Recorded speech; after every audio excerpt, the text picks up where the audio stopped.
Turn it up.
Hello, we are finally live with the professor and the pastor and the professor, rather. I am Jay Pine, aka the Professor Q.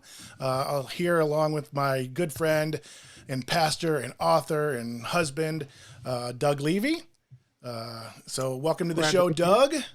Thank you. It's an exciting night for us both. Absolutely. I just want to say, I want to preface this. And the people who've been following us on Facebook and Twitter and stuff all day know that this is kind of a big deal for us both. And this show will normally be 60 minutes. It'll normally be 60 minutes. Tonight, I cannot make any guarantees.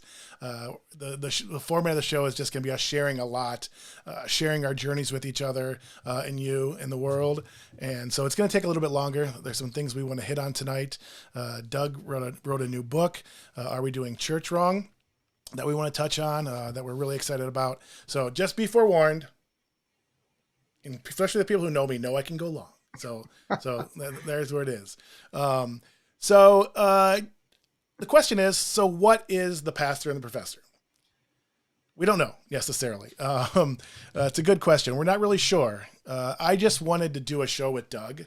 It was really important for me to kind of reconnect with Doug and Monica, his wife, and so I wanted to do a show with him, and I wanted a format where I can, or a platform where I could ask questions and I can explore my faith and I could talk about music and food and have fun and kind of the conversations that Doug and I have had throughout our friendship, and especially when we were together in California. So for me, it's just, again, conversations about our faith and our family and friends and food and fun.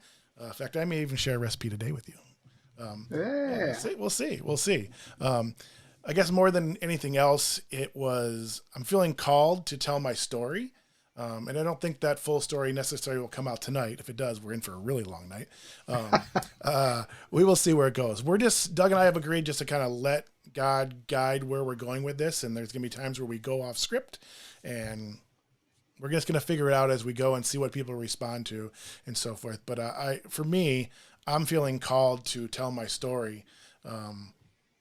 So that's kind of where I'm at. So, Doug, how would you answer the question of what the Pastor and Professor show is? Well, first of all, let me just echo, I'm excited for you to share your story whenever it does come out in the fullness of it, this week, next week, whenever down the road.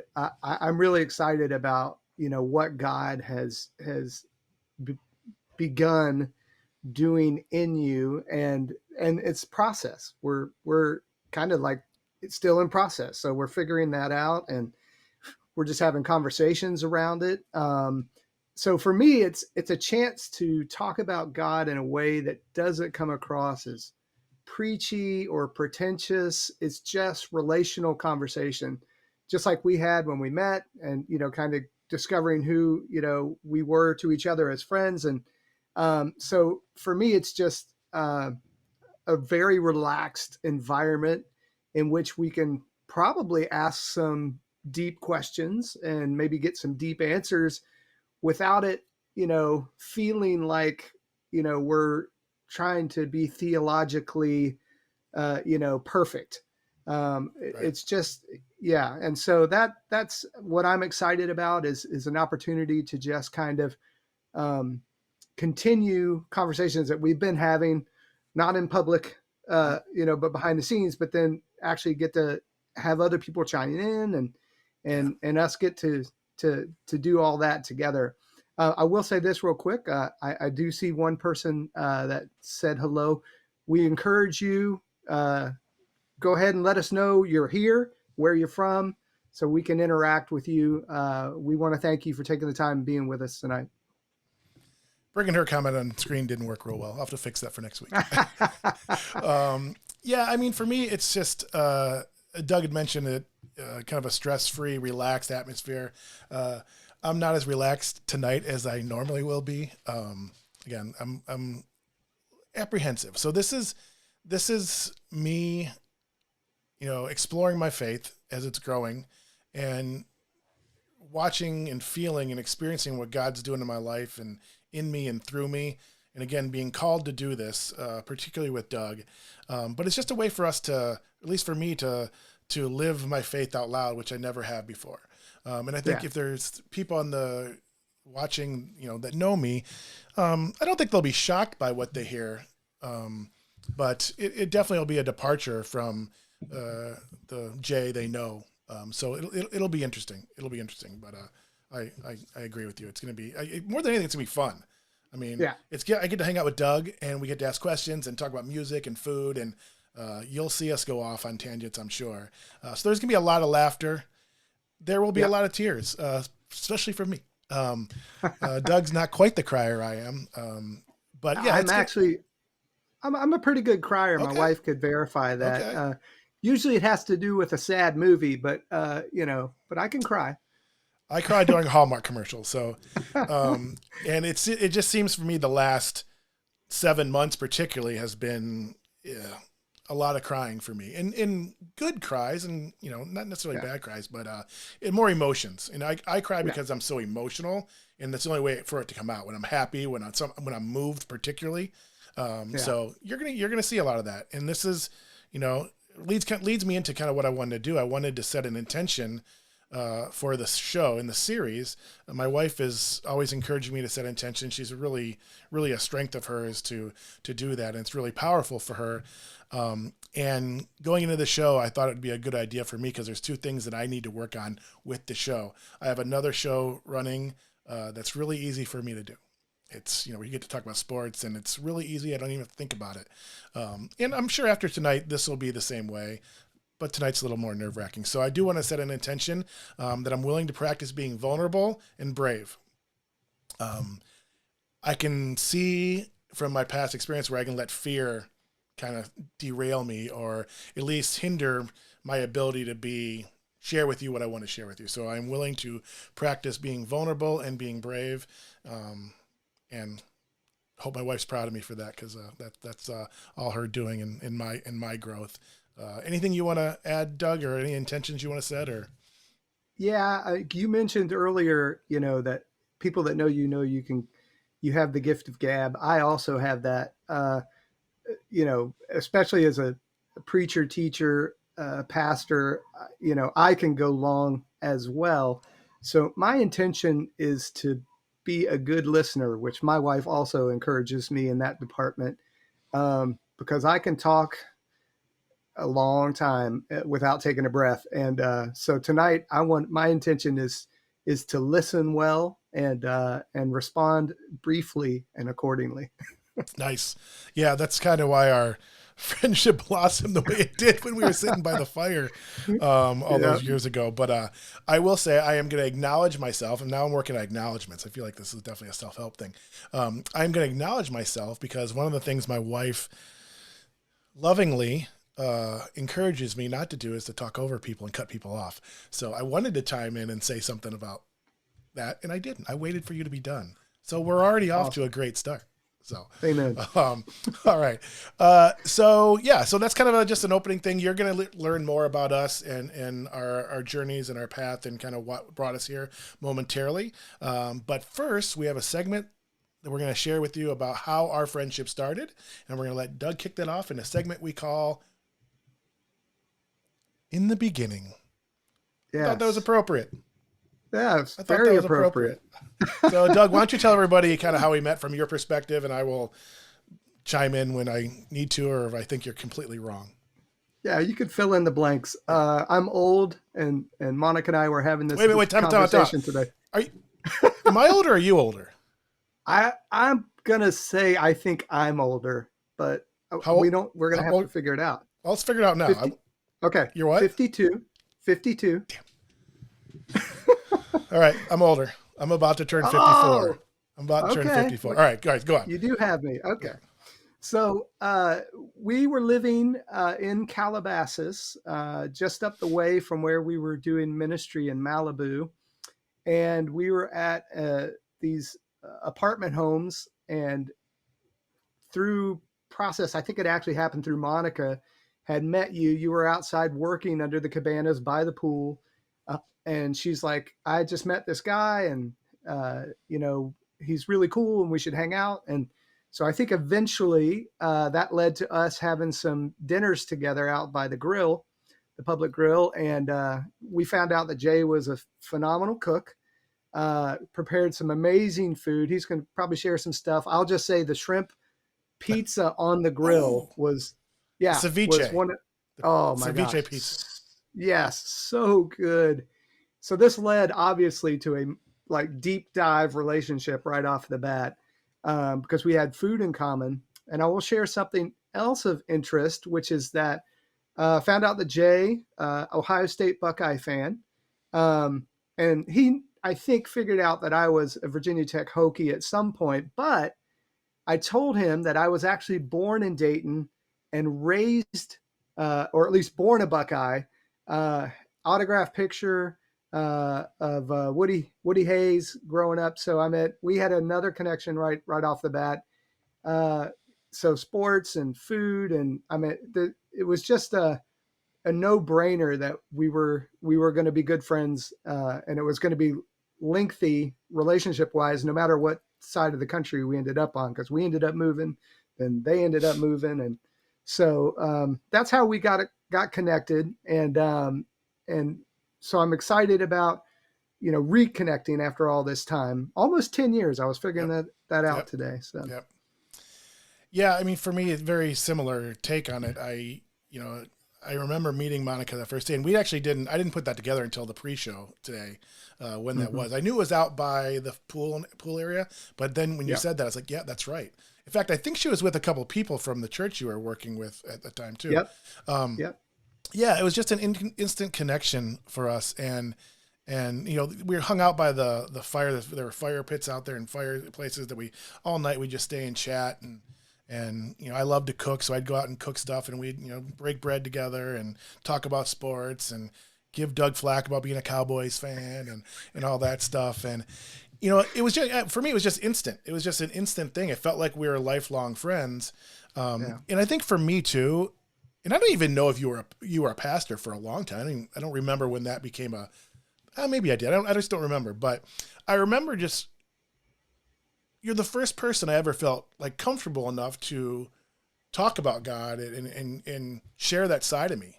And so, yeah, I remember that, just having that instant connection and just feeling so blessed that you guys came into our lives, because my wife, we both love you guys both so much. And that's why this show is so personal to me too. I wanted to do this with you. I couldn't do it with any other person. And so I get to have more Doug and Monica in my life because of the show. But yeah, we went our separate ways a little bit. We moved from California, which was a mistake.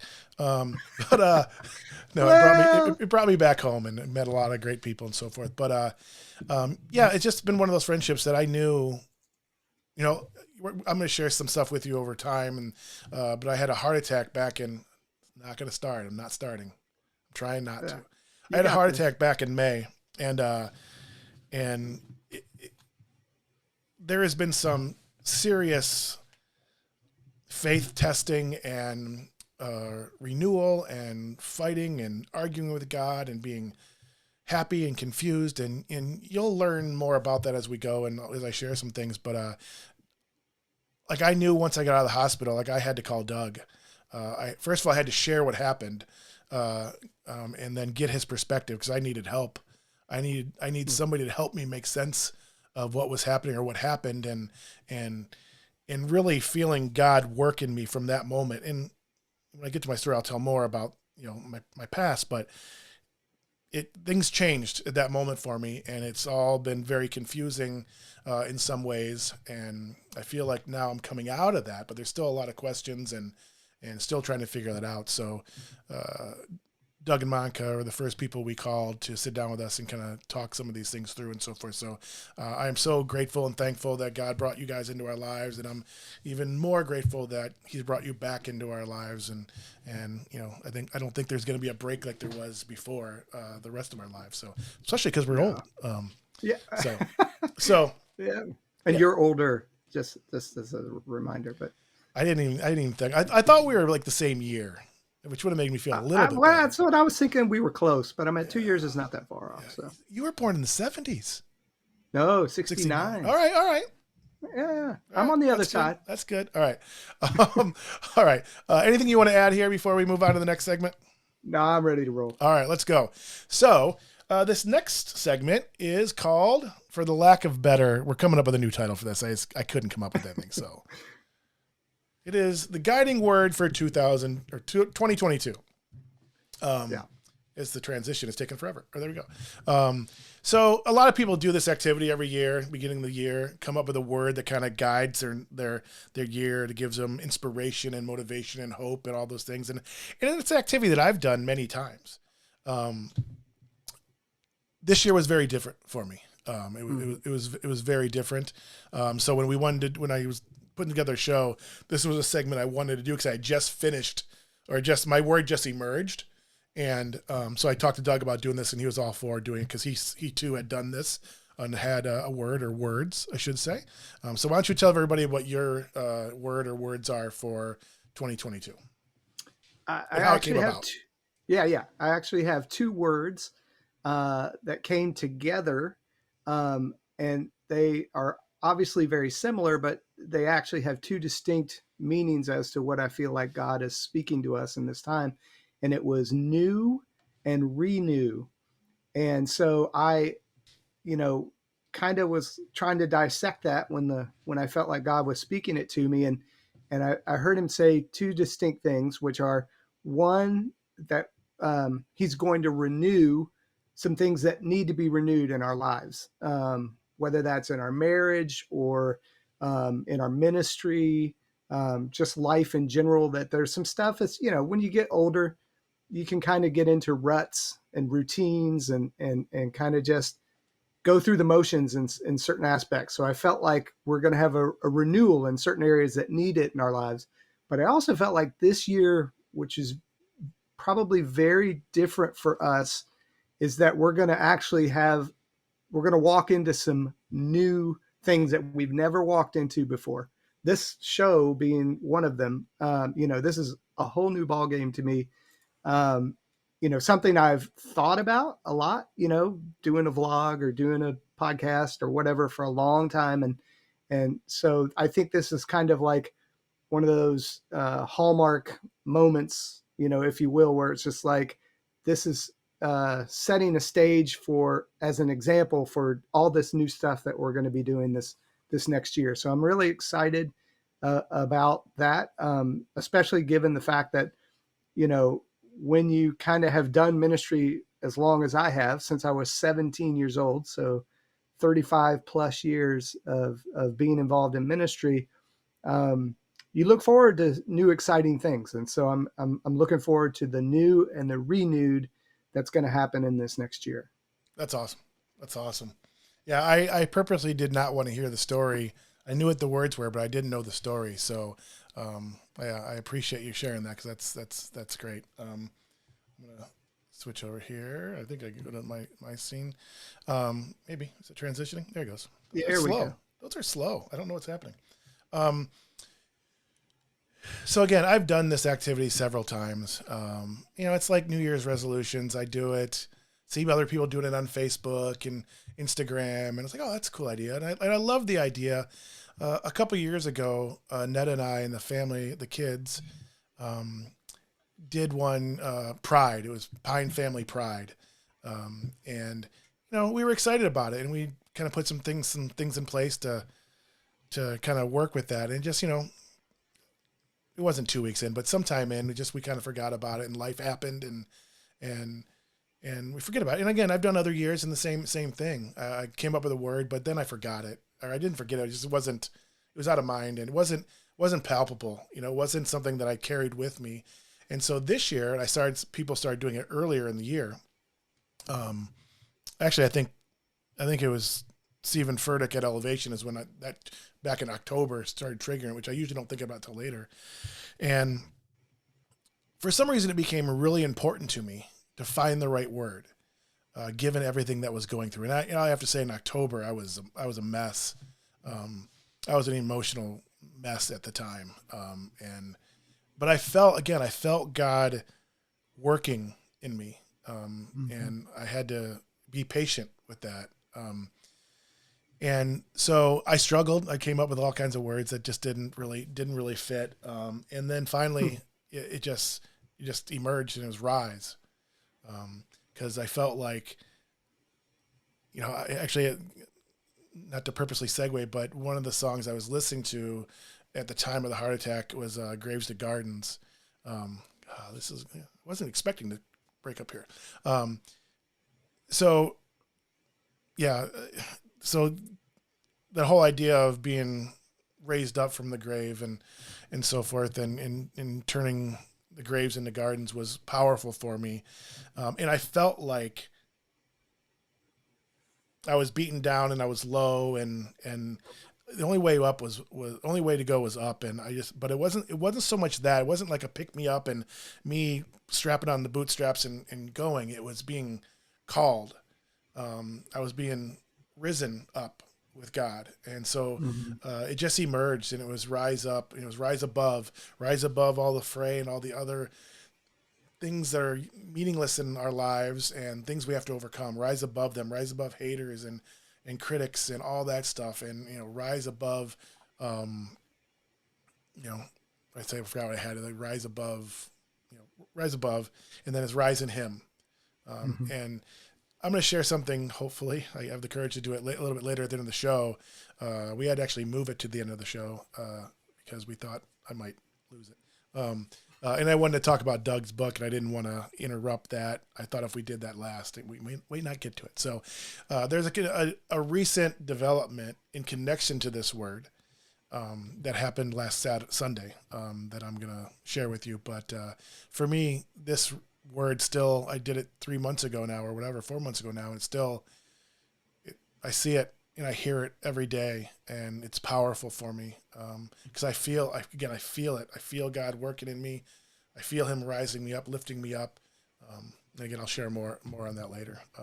But this was a powerful experience for me. It never has been before. So, yeah, it's kind of, Amen. yeah, amen.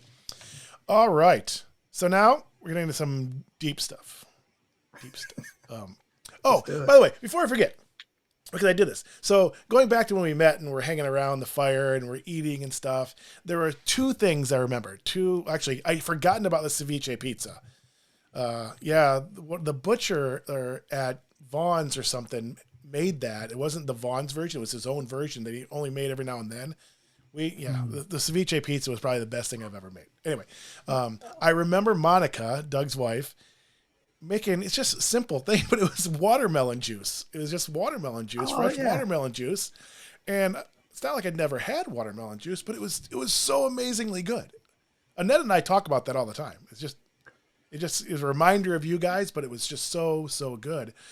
And one of the other things my favorite things I ever made was one of the days we were cooking together and doing a little outing was this amazing grilled cheese. So it's a grilled cheese with spinach, and the cheese and the spinach is done in a food processor with sourdough and thick cut applewood bacon. We use Cherrywood and some heirloom tomatoes. Sounds simple, but the spinach and the cheese mixture, it was one of the best things I ever made, and to put it on the grill.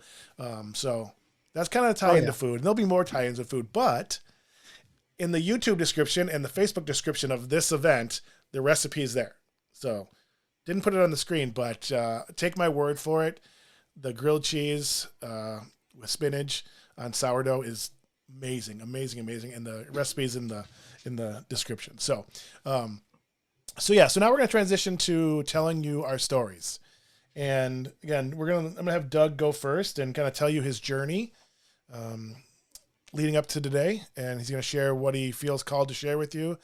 And I'll do some reflecting on that and so forth. And some of this is going to be new for me too. So I'm excited to hear what he shares and just I'm going to sit back and listen and let you take it over. Let me take this off. And I think we're going to go to a new screen here and go, from religion to rebellion to relationship is what Doug called this section. So I'll let you take over. Absolutely. So I'll just, say that, so I've been in California for 25 years now, but I grew up in the Bible Belt. So raised in, the heart of Appalachia, small rural community. And so I grew up going to church. That's what you did on Sundays, almost to, the person in my community. I mean, there was obviously exceptions, people who didn't go to church, but the reality was almost everybody I knew was not necessarily in my church, but they were in a church on a Sunday. So I grew up, that was normal for me. I didn't really necessarily know why I was there. I just knew that that's what you did on Sundays. So I had a belief in God from the time I was little. I didn't become a Christian until I was 17, though. So transitioning through my childhood, my parents were divorced when I was 6, had some rough family dynamics as a result of that, which led to being raised by a single mom who had to work 2 jobs sometimes. And so I had 2 older brothers who were 4 and 5 years older than I was, so that the stuff they were getting into that they weren't supposed to be getting into in high school, I was joining them in middle school. So that may be par for the course now, but back then, the stuff I was doing in middle school was not what your average middle schooler was doing. So at the age of 13, hardcore rebellion, drugs, alcohol, all kinds of stuff that just, I was trying to find something to kind of soothe some of the teenage angst that had built up in me. And, so I would just, go along with what everybody else was doing. And I definitely was, although I was still in church on a Sunday, I wasn't connected with God in any form or fashion. So it wasn't until I was 17 years old that a childhood, well, actually, my best friend came to me at the time, and he said, "Hey, I can't party with you anymore. I've become a Christian." And for me, my definition of what a Christian was just somebody who went to church on Sunday. So I thought I was one. And so I'm like, yeah, I'm a Christian too. And he goes, no. I really have a relationship with God now. And I can't do all this, stuff. Can't do the drugs anymore. Can't do the drinking anymore. And that intrigued me a little bit. I was like, wow, what got a hold of him? What was make this change in his life? He actually turned me on to another childhood friend of mine who had started a Christian rock band. And he said, they're looking for a lead singer. And I had grown up singing in church choir, children's choir. I grew up singing in high school, middle school, high school choir. It was something I really enjoyed. And he said, you should try out and become the lead singer. And honestly, for me, there was no spiritual, what's the word I'm looking for? No spiritual side to it at all. I just, thought to myself, this will be a great way to pick up chicks, becoming the lead singer of a band. So I hadn't even dissected the whole idea that this was going to be a Christian band. I said, I tried out, they, in the audition, they liked what they heard apparently, and they made me the lead singer of the band. So as a non-believer, I started singing Christian music. I started actually even writing Christian music, but I wasn't a Christian yet. And but that's how God he got me in, right? He suckered me into this idea of thinking, I was coming in for one reason, and God totally had a different reason. So shortly thereafter, about 6 months in, I went to a Petra concert. They're a Christian rock band from the 70s and 80s, and they gave an altar call. And at the end of that, I really had this tug on my heart, and I felt like this is kind of what I came up with. I said, I either need to be all the way in or all the way out. I can't walk the fence anymore. I can't, have 1 foot in, 1 foot out, 1 foot in the world, 1 foot in the kingdom. So I answered the altar call. I prayed with a young gentleman that I knew from college who happened to be one of the prayer people up front. And I surrendered my life to God that night. So at 17, December of 1986, at that concert, I became a Christian, and that's what I've been doing ever since. I said, I've got to be serious about it, and I've been serious ever since. So that's my story. That's awesome. I have some questions.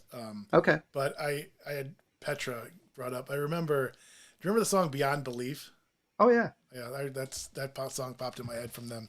I was listening secretly to Christian songs back then. So tell me about that point in becoming a pastor, and kind of bridge the gap from then to where you are now. Take as long as you need to or want to. Or Sure. So I did the band thing for a while. That's how I met my wife. That's probably a whole nother story, rabbit trail we'll get down at some point in time. But yeah. And we ended up getting married, and actually we were on our honeymoon in the Bahamas at a church that was pastored by an American, had a guest Nigerian evangelist that morning. I even remember the sermon he preached. And after the service, he called me up front, and I had long hair back then. We'll have to show some pictures down the road. But he said, he called me up front. He wanted to speak some things over me. And he said, you're in music ministry, but God is changing the direction of your life. And when you go home, you will no longer be in music ministry. You're going to become a pastor and a teacher. Now, that was not on my radar at all. I was, thinking I was going to be doing Christian rock for the rest of my life. That's what, I had grown my hair out long enough to be able to do that for the rest of my life. And so I just kind of filed that and said, okay, great, thanks. Went home. On my answering machine is one of my band members who says, while you were gone on your honeymoon, the band broke up. So-and-so is moving here. So-and-so is moving there. And a month later, my now spiritual dad asked me, to join his campus ministry, which I helped him start at the time, but I just had no idea that I was going to be a pastor and a preacher. But that started me down that road of now being in full-time ministry for 35 plus years. That's amazing. Yeah, I knew some of that, some of the deal, and we almost definitely will be sharing pictures at some point. The long hair is awesome. It was totally 80s rock band esque. Yeah, thank you for sharing that. And I over the next, weeks and months, I'd love to hear more about what you're doing these days with your ministry. They're doing some amazing things in California, and I want the world to kind of see. And you're going to get to see some of that, or at least his perspective through his book and subsequent books too. He's working on other books as well. So yeah, thanks for sharing that. You didn't take nearly as long as I'm going to now. So maybe I'll get through this quickly. I don't know. We'll see. So a story of patience. All right. So I've known since I remember being 5 years old, and I don't know why. I did not grow up in a church family. I always assumed my parents, I think my mom's probably on, and you can say hi, Mom, in the chat if you are. Makes me a little more nervous. I think my friends Tim and Loretta might be on too, and they definitely are giving me strength here. I didn't grow up in a church family. The only time we were in church was for a wedding or something, and I don't even remember doing that. But I always felt the presence of God. From the time I was 5 years old, I always felt him walking with me. It's not something I talked about to anybody, or I just thought that's what it is. It's what it was. I thought that's who God is. But as time went on, you're growing up and kids are talking, and nobody's talking about God walking with them. But I always knew God was walking with me. I remember you had mentioned music, Doug, and we're going to talk a lot about music on this show. Music has been the vehicle to my faith since the very beginning. Music is a way for me to express, and I can't play yet. I am learning the guitar. But hey, good job. Other people's music can say things that I can't, and it moves me, and it's been the most powerful force in my life.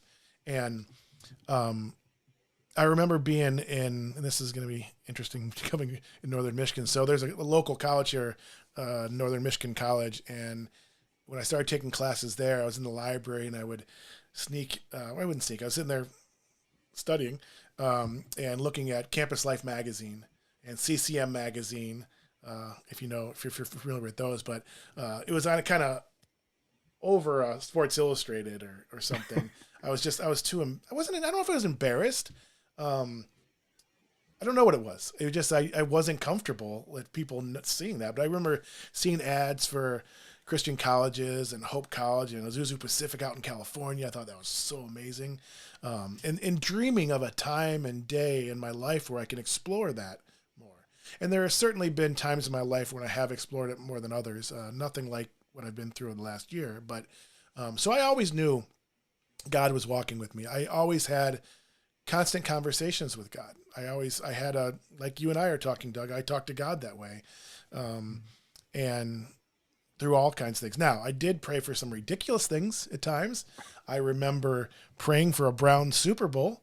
We all know how that went.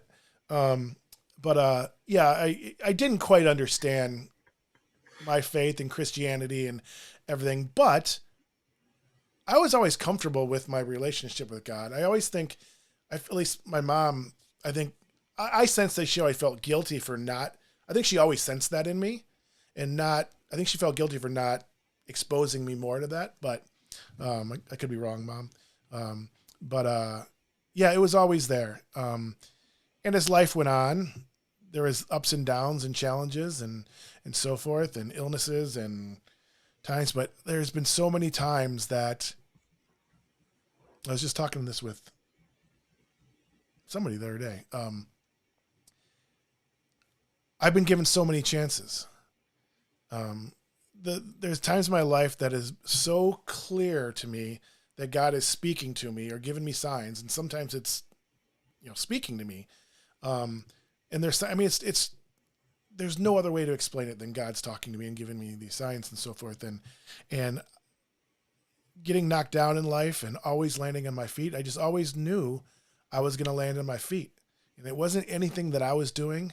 It wasn't anything that I had inside me, because I didn't have it inside me. I felt like I didn't have it inside me to lift myself up and persevere and so forth. My mom just said I wasn't wrong she sensed that in me and wanted to expose me to more, but I appreciate that. But just comment on that. I always assumed my parents believed in God and they were, they were believers, but we just never talked about it. But always getting back up again. And there was just, especially now as I'm about to be 54, there's just so many times that I was given a second chance. And to me, there's just no explaining that. And there were certain times in my life that I was closer to God. After my divorce, I went through a period where I felt like it was the closest I'd ever been. I started going to church in Chicago at Park Community Church that I really loved, and had some friends there, and had some great memories there. But as far as the church goes, and this kind of goes into Doug's book, it wasn't purposeful, but I ultimately always had a problem with organized religion.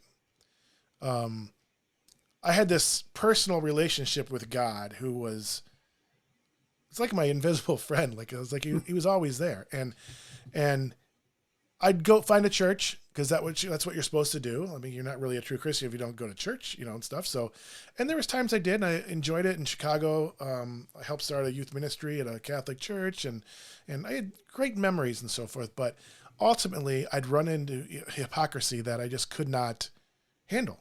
And that's part of the reason for the show too, is there's times I want to call on that and ask you questions about certain things and how it's explained or how it's handled and so forth. But ultimately, all the churches I've ever been to, I walked away from, or at least took what I could get from them and kind of removed myself from a distance, I guess, from them, because the hypocrisy got to me.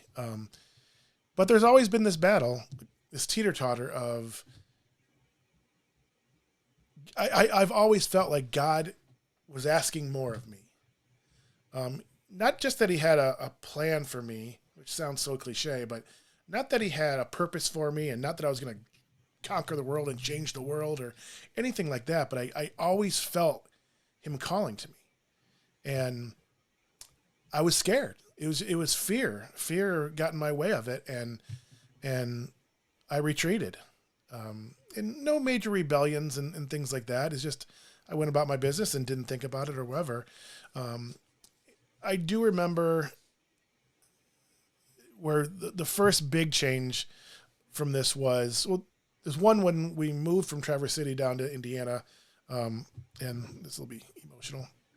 When I moved down to Indiana, where my mom and dad are at now, and just kind of helping my mom and dad transition. I wasn't doing anything. I was 25 or something, and 23 or what, I don't know what it was, but it was just, I went with them, not really having many options and so forth. And being down there, and kind of isolated, no friends around, and just my parents and I love my parents. We get along great. We've got so many great memories and so forth. It's not that, it's just, there was something missing. There was just obviously something missing, and it was God calling me. And I remember being downstairs in the bedroom and just, again, talking to God and just being overwhelmed by his presence. And I was listening to a lot of Christian music at the time. And, at the time it was Stephen Curtis and Michael W. Smith and Amy Grant and all those, but the early days of DC Talk, and that moved me. And there was, God, I'm putting some stuff together, and that word rise, I heard it then. Oh my gosh. Yeah. That's new. All right. Oh my gosh, I can hear it clear as day now. there was a moment laying downstairs and listening to a Michael W. Smith song, and I was just, I had to go. I had to go make my way in the world. That's funny that I said that with Michael W. Smith. That wasn't even intended. God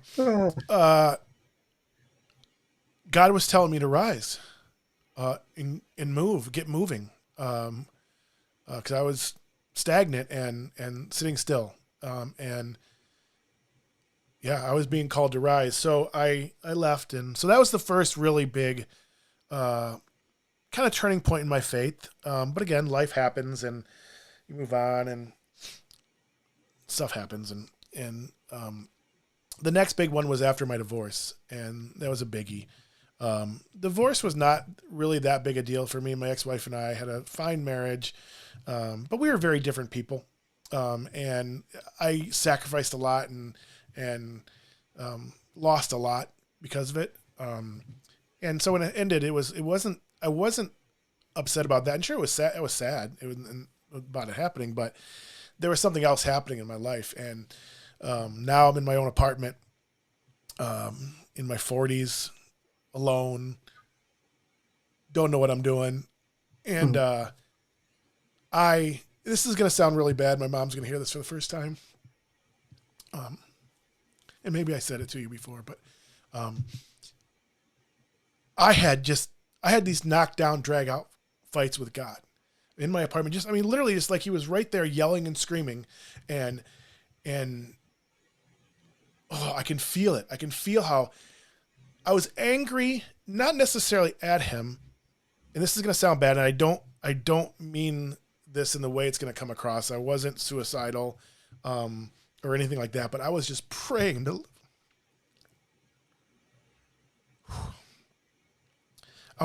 for him to let me go. Mm-hmm. I was just it just went on for, I don't even know how long, weeks. And I would pray, just pleading with him to just let me go, because he always had this hold on me. He always had this hold on me that he just wouldn't let me go. And finally, I was tired, and I knew he was never letting me go. It wasn't going to happen. And again, it wasn't that I was going to hurt myself or anything like that. It wasn't about that. I just wanted that gone. I just wanted that calling, that pulling gone, because it hurt. It hurt. So yeah. So at that point, I was tired, and I surrendered. I just surrendered that night and just vowed that, I knew that I wasn't going to get the answers, or didn't need to know answers, didn't know the meaning of life, didn't know what the plan for me was or anything like that. I wasn't caught up in any of that. And that's not what I was asking for. I was just asking to be released. But I surrendered. And just from that moment on, I said, listen, I don't know if I'll understand or ever understand, or maybe I'll understand when I get to heaven, but I'm going to follow where you lead me. And I remember making that declaration and living my life from that point forward as best I can. Obviously, there's hurdles in the way and obstacles in the way between then and now, but for the most part, I've gone where he's led me.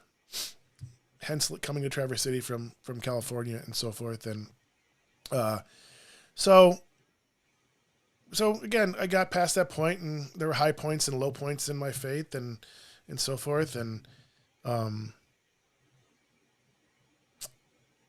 then we got to May. Mm-hmm. And I'm not going to, tell the story of actually what happened. Now it'll be for another episode or so, but, unless it comes out, but, I had a heart attack and died in May. And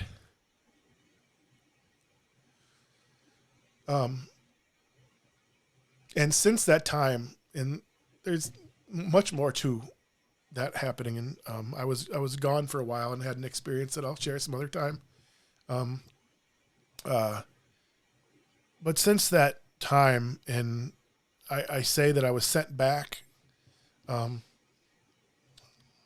I don't know if that's the right words, and I don't mean it to sound ungrateful or anything else. And when you hear the full story, you'll understand.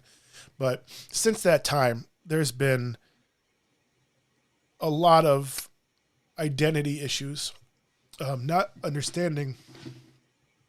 I gotta take a sip. Not understanding who I was. And it wasn't even about. I don't know. The heart attack caused some cognitive issues that I was struggling with.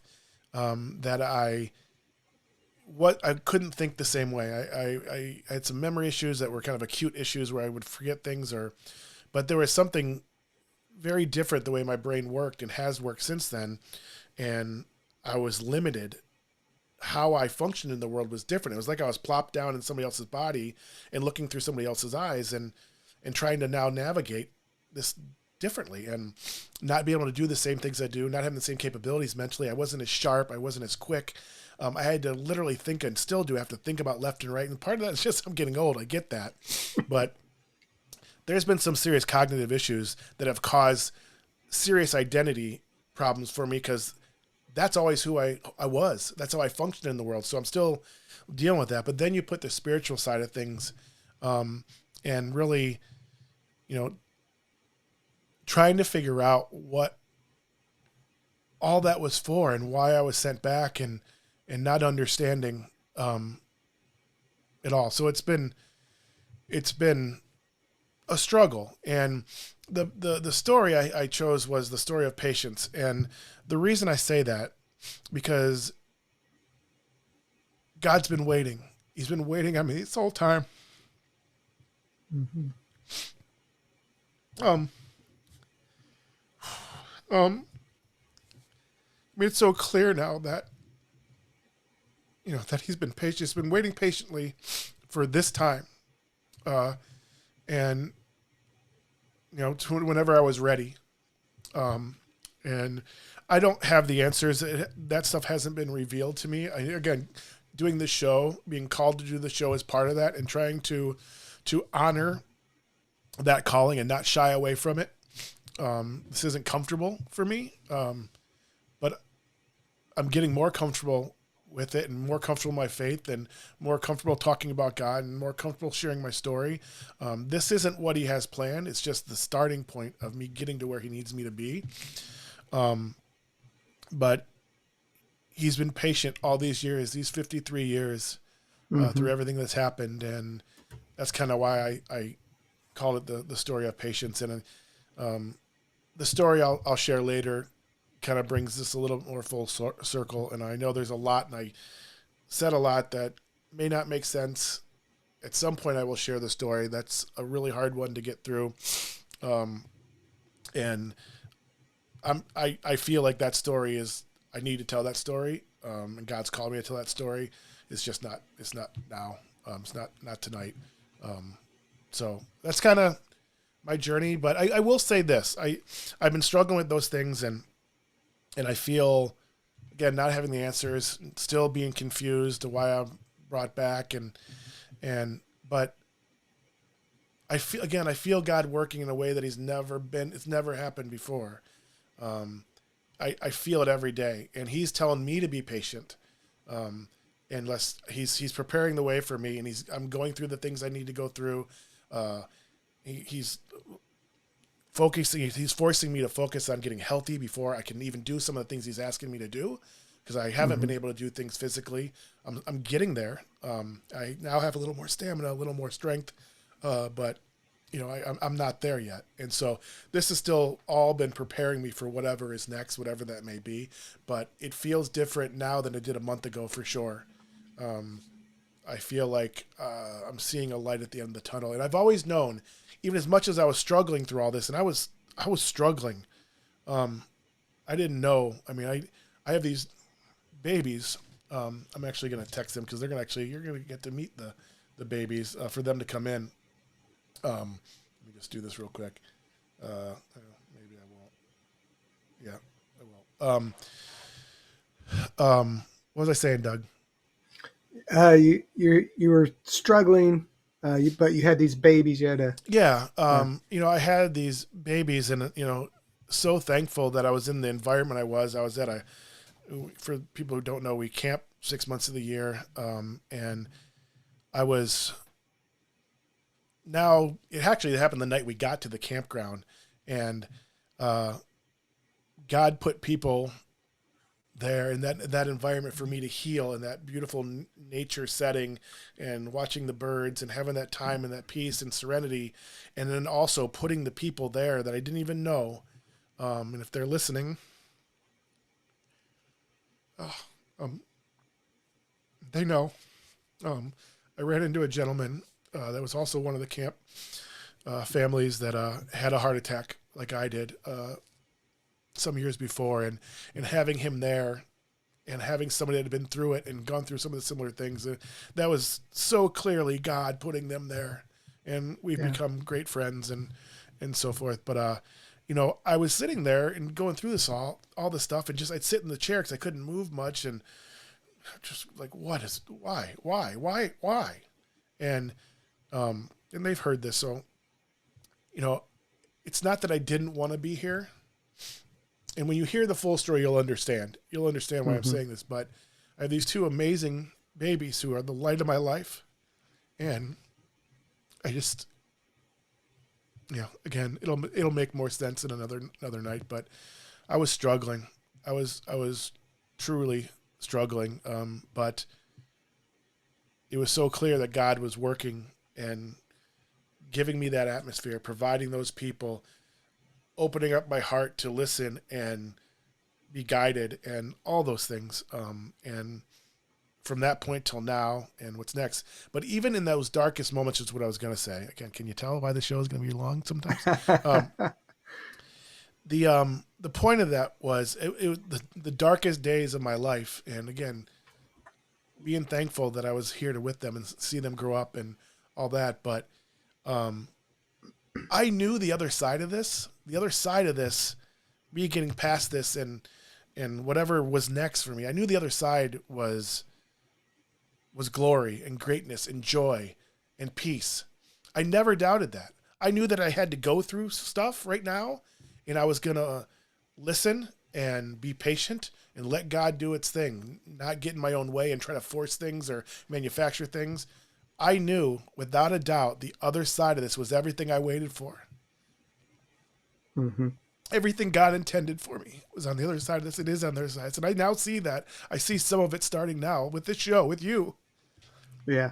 And so, anyway, I'll let you comment while I regroup here. So, Well, yeah, and I remember that those moments of watching you, Jay. When you called to first share what had happened, and and just the transition between then and now is palpable, and just in terms of how far you've come, and asking questions and really wanting to figure out who you are, which is be a big part of what the things that we talk about in relationship to identity, who we are in Christ. Who there's personal things that I struggled. I've had identity crisis throughout my life, even as a believer, even as a pastor, someone in full time ministry, and it's a struggle I think everybody goes through to varying degrees. And people are trying to figure that out. Why, not just the why am I here thing, but who am I supposed to be? And so I think, as we kind of dissect that a little bit, it's going to be very helpful, for other people who are listening with the same questions, still trying to figure those things out. So I'm excited about that. Um, this is your faith journey is obviously has some very different aspects to it that as you share your full story will really make a lot of sense. yeah. But also at the same time, that tug's been on all of our lives at various places. I mean, when you were sharing the story about your knockdown dragouts with God, I was reminded, taken back to maybe I was like 14, 15, I think at the time. And something that God showed me he had to take me back in time and say, I want you to remember this. And I remember this so clearly, standing in front of my bathroom mirror, just hating life, hating my life, crying and bawling my eyes out, and doing the same thing with God. Why? Just the ugliness of living in a divorced family and a dysfunctional family because of that. Just the things I put myself through. I'm not going to say anybody else put me through it, but stupid decisions that I made and all that kind of stuff where, you know, things weren't working out the way you want them to as a teenager. I think that's probably true of every teenager ever. But, but having that, vivid memory of me standing in front of this bathroom mirror, just like, my eyes just burned red and sop and snot and just, and being mad at God. And I remember Jesus taking me back there and saying, he showed me him standing beside me. Now that at the time, that was not a reality for me. I had no concept. Like you were saying, you always knew God's presence was with you. Me at that time in my life, no way. And, but when he took me back there and he showed him standing beside me with his hand on my shoulder and just showing me that he was there, and being able to see it in hindsight. And the scripture that came to mind was, he said, I will never leave you nor forsake you. That in one of my worst moments, probably as a, kid who may have entertained some ideas of not wanting to be on the earth any longer, uh, of him saying, I was there in the midst of your struggle, in the midst of your hardship, in the midst of your pain. I was there. And that brought such comfort to me looking back on my life. And, because there are times where, it's kind of like the footprints in the sand, right? Where it's like, Jesus, there's only one set of footprints. Where were you? And he's like, that's when I was carrying you. And so, I can listen to your story and how you struggled and look back at my own life at a very different time, obviously as a young teenager, but seeing the same, or having an understanding looking back, hindsight's 2020, that Jesus was there, God was there with me. And he really probably was the reason I made it through without doing anything dumb. And that I was still here at 17 to make a decision to surrender to him. Yeah. So, your story is amazing, and it's only going to be more amazing as we tell more of it, but for another time. Yeah, definitely another time. Again, some of the things I've said tonight probably don't make sense because you don't know the full story, and I apologize for that. It's just that's a different level that I'm able to do right now. So that's a little bit about our journeys, and I'm again sorry I went so long, but total epiphany or whatever you want to call it, when that moment in Indiana, it's so clear as day that's the word I heard. That's what I was. Yeah. Wow, that's tough. I mean, I don't know. So we're going to transition out of this, and we'll get back. I want to get to our next quick segment, and then I want to get to Doug's book. I hope I do this justice. Again, we're going to dive deep into Doug's book and other episodes and so forth. We're just going to kind of introduce and tease a little bit now after this next segment. But I want to apologize now to Doug, because I am a little bit of a mess. So you're good, bro. You may have to cut me off there and say what you need to say. So we are going to do a next segment called, again, for lack of a better title, questioning. I thought that was a good word about questioning our existence, questioning our faith, questioning God, questioning ourselves, questioning our relationship with God, all these things. But if you can think of another title, we'd love to know.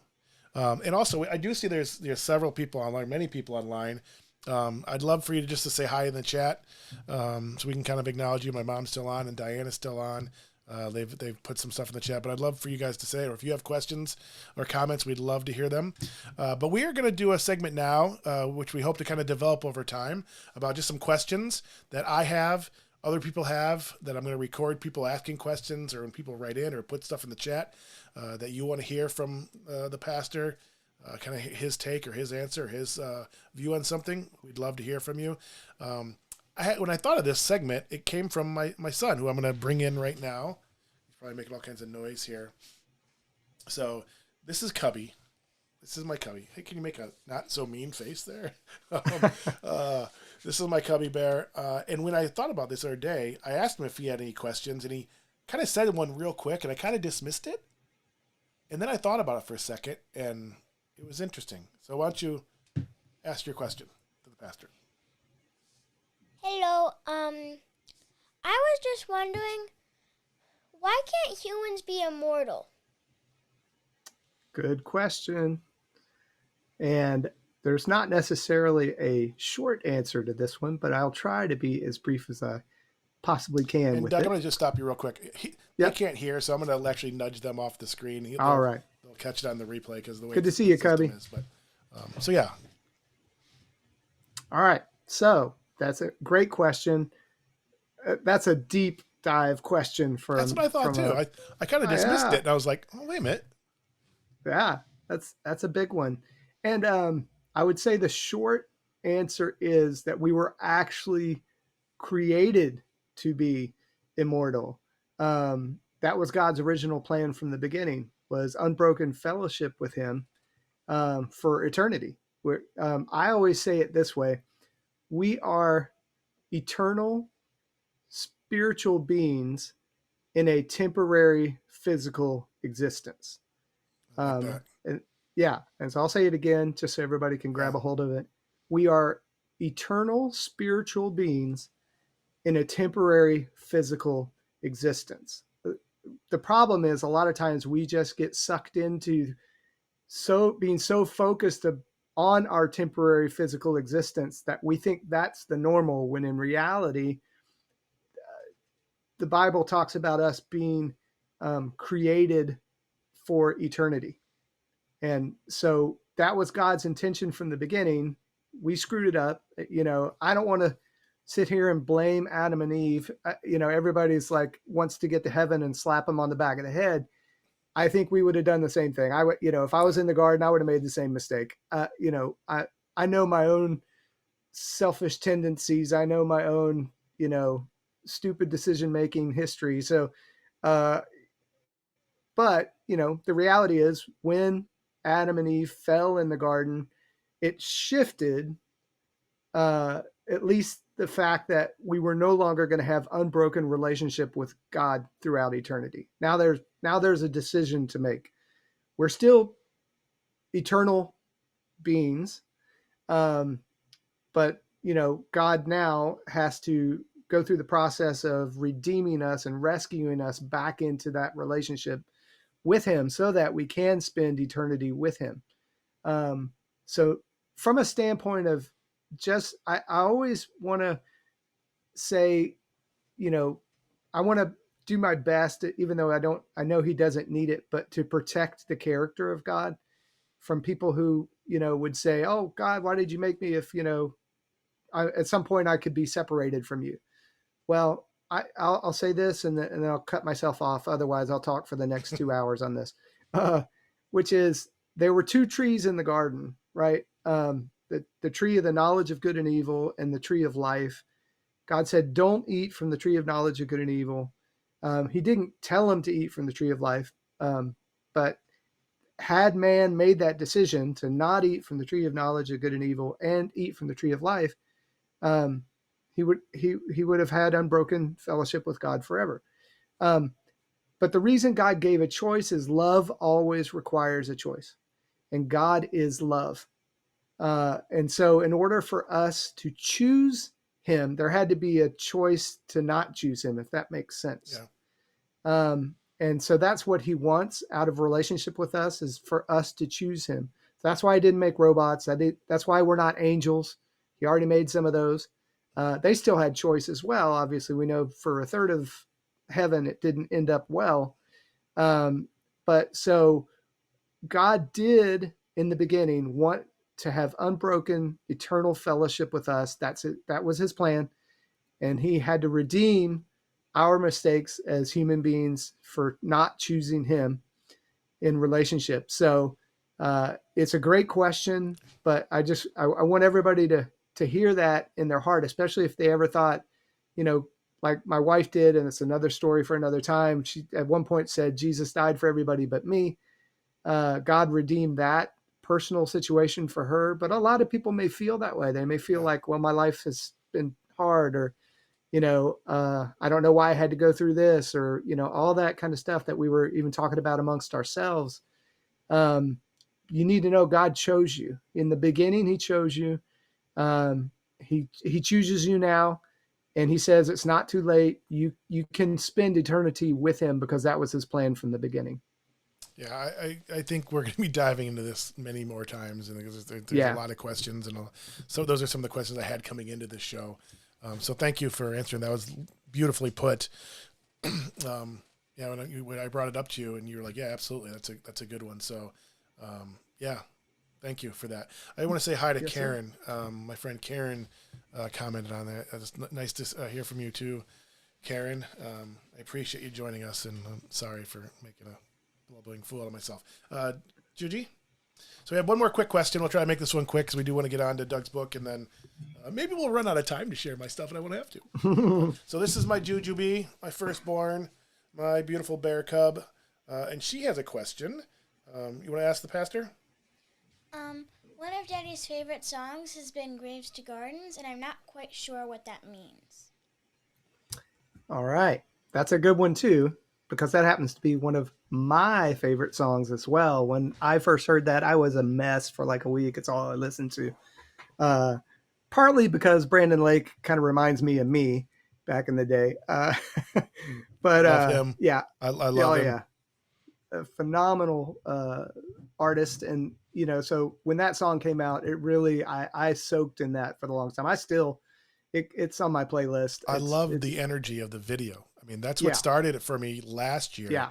Actually, it was a year ago yesterday that song came to me because I posted it on Facebook, and I loved Brandon Lake. I loved the energy of everybody on the stage, and it was just like, it spoke to me, and I didn't know.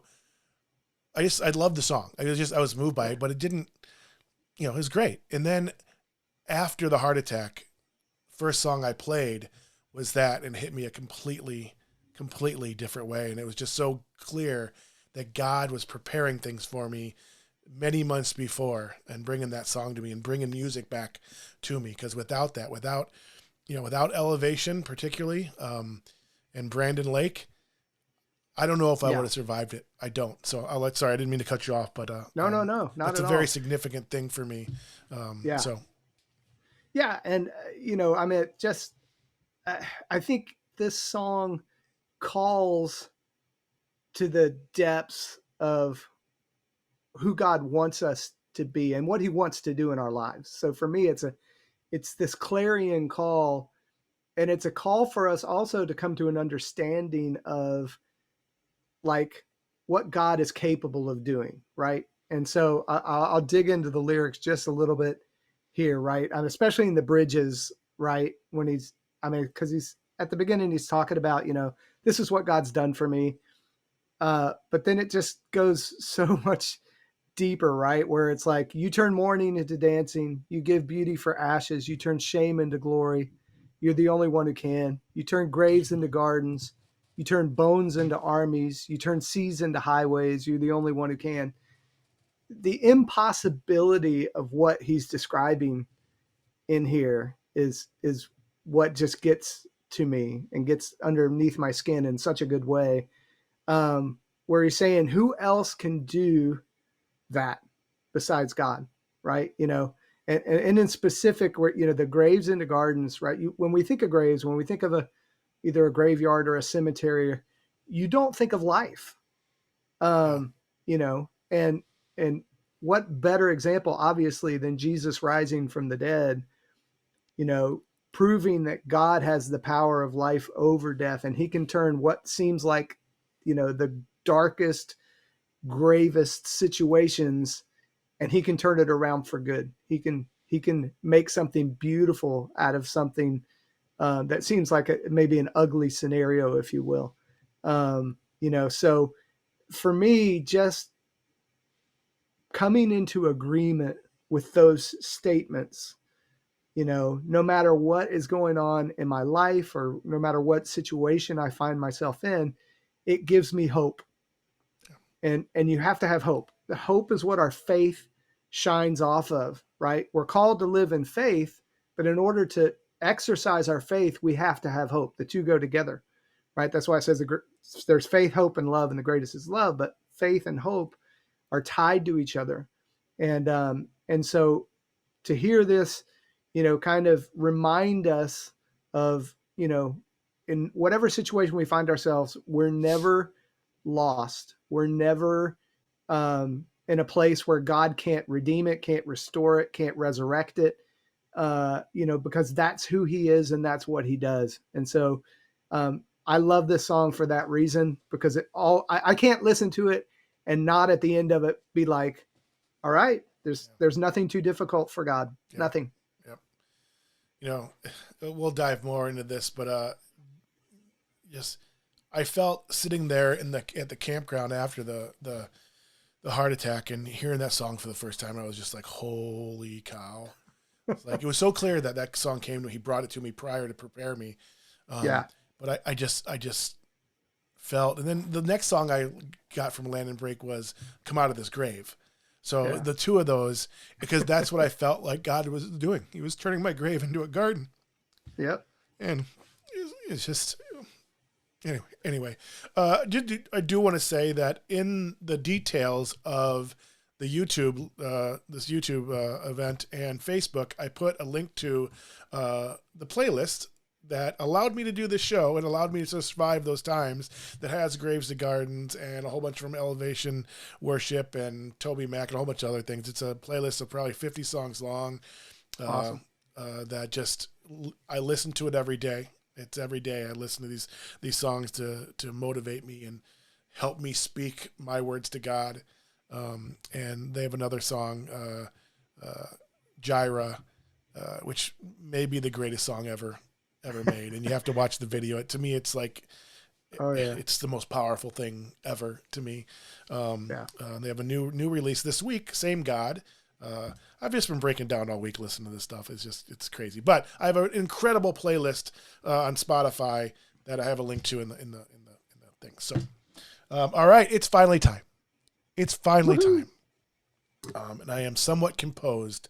It's time to talk about Doug's amazing book, Are We Doing Church Wrong? So when Doug was telling me he was writing this book, again, we're just going to kind of tease it tonight, and we'll be diving into this a lot over the next weeks and months.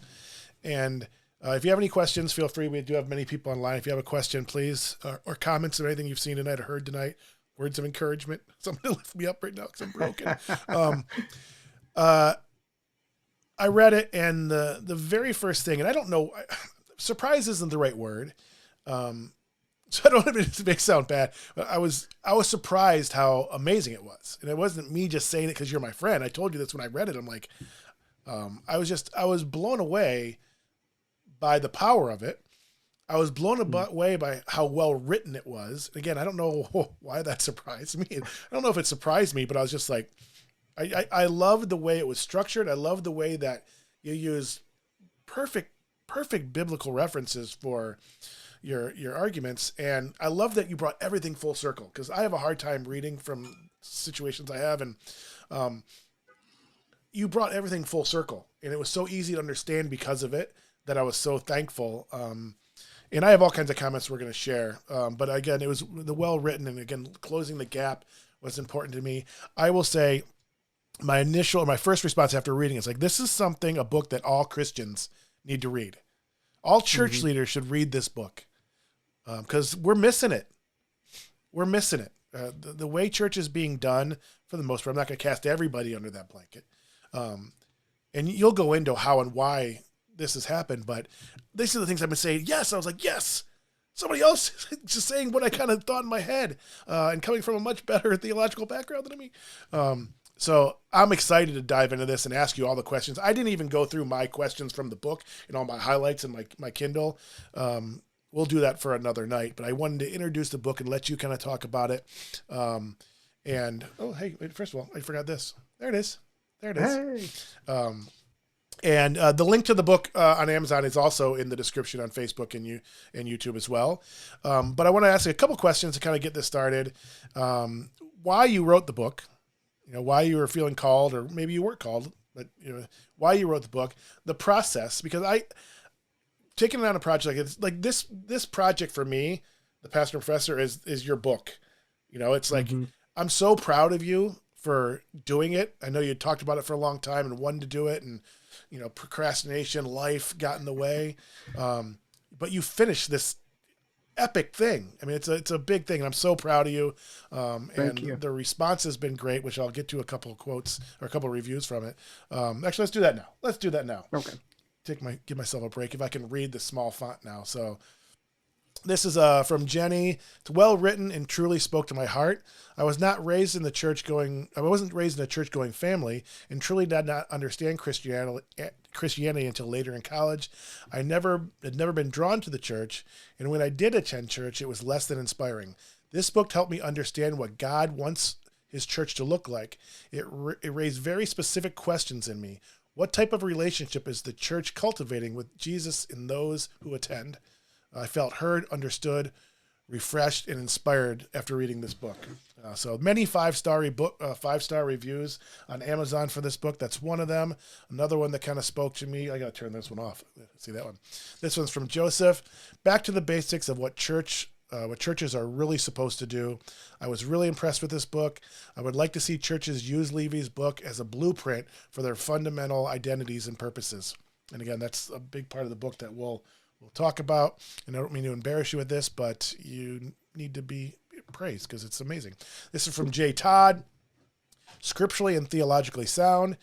You won't find some off-the-wall, kooky theology, but rather a hard, honest, and urgent exploration of what the church is actually all about.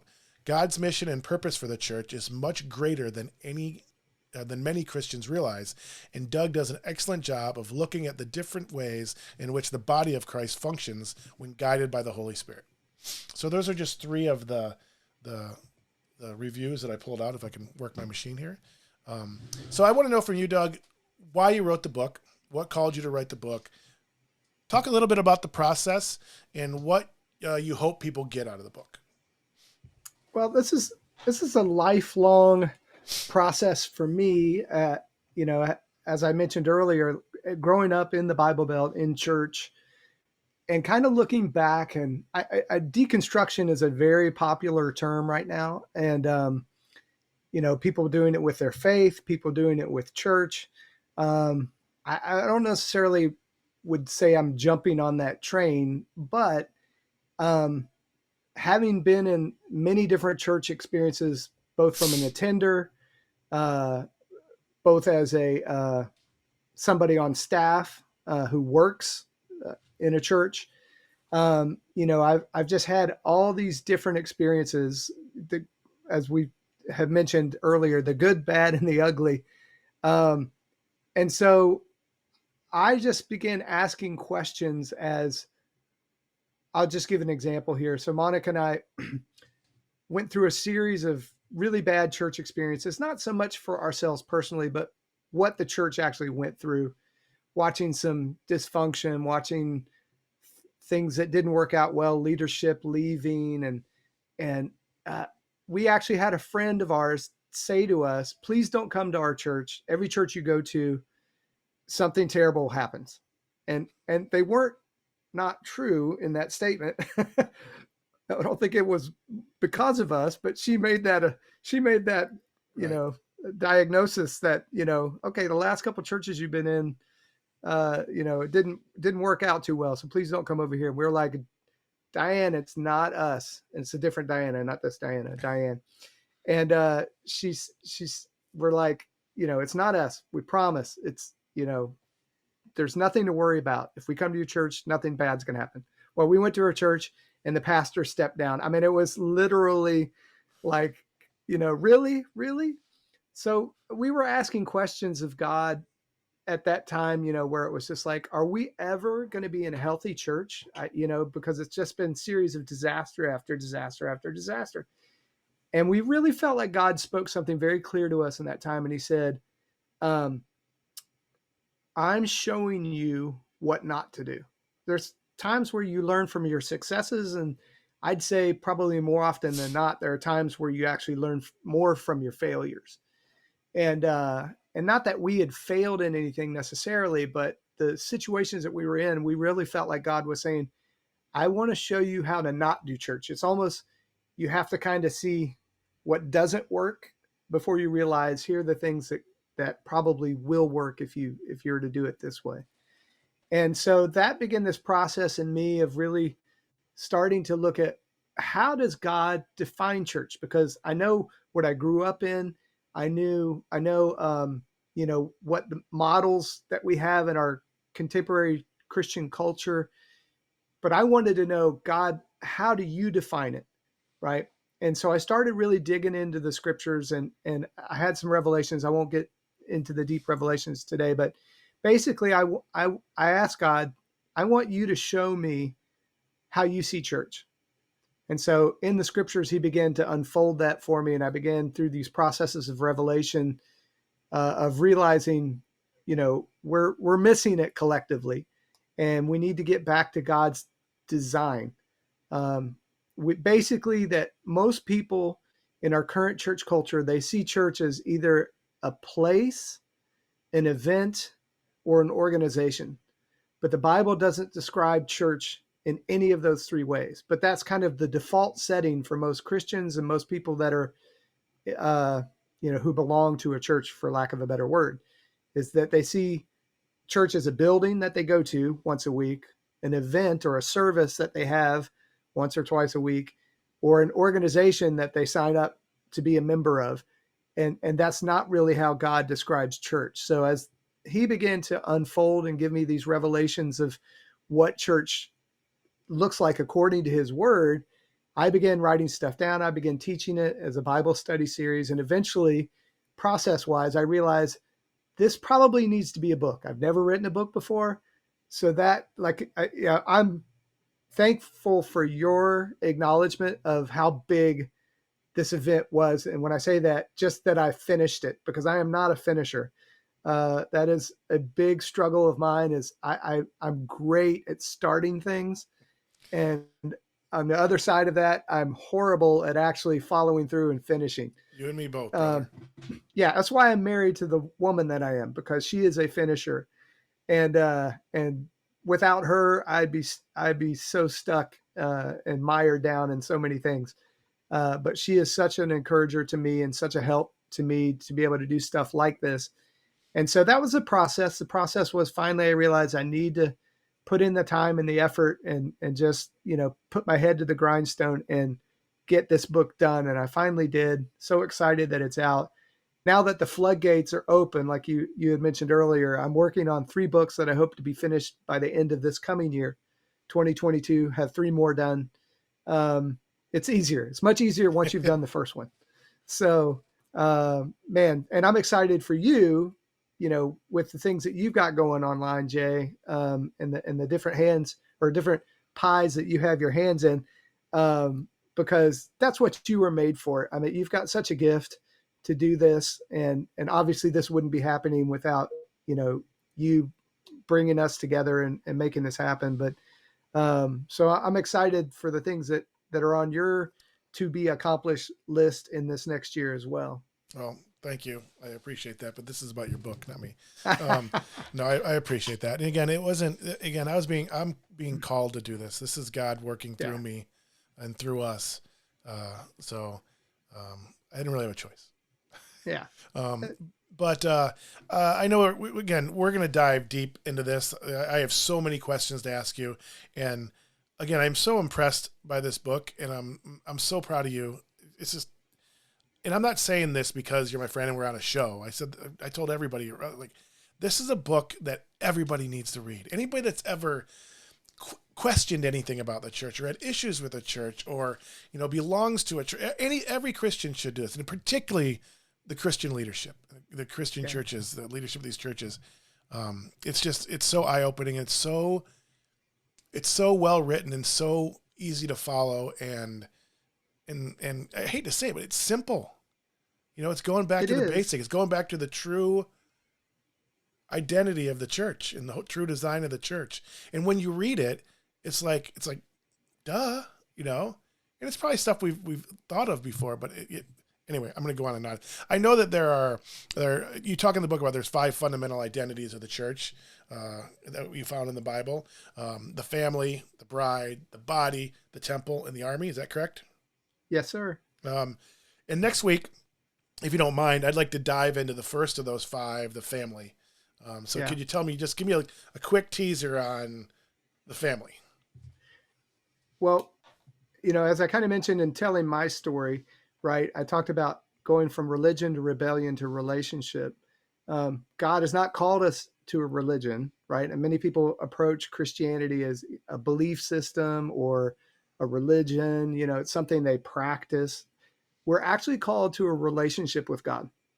And the fundamental or foundational way that happens is that he designed family, right? It's the building block of society. We all know that. I think if we were to back up and just kind of say, okay, how are we designed to be in relationship with each other? Family is the first and primary relationship. Well, God does that both in the natural and in the spiritual. And we're called to be in relationship with God and be a part of his spiritual family as well.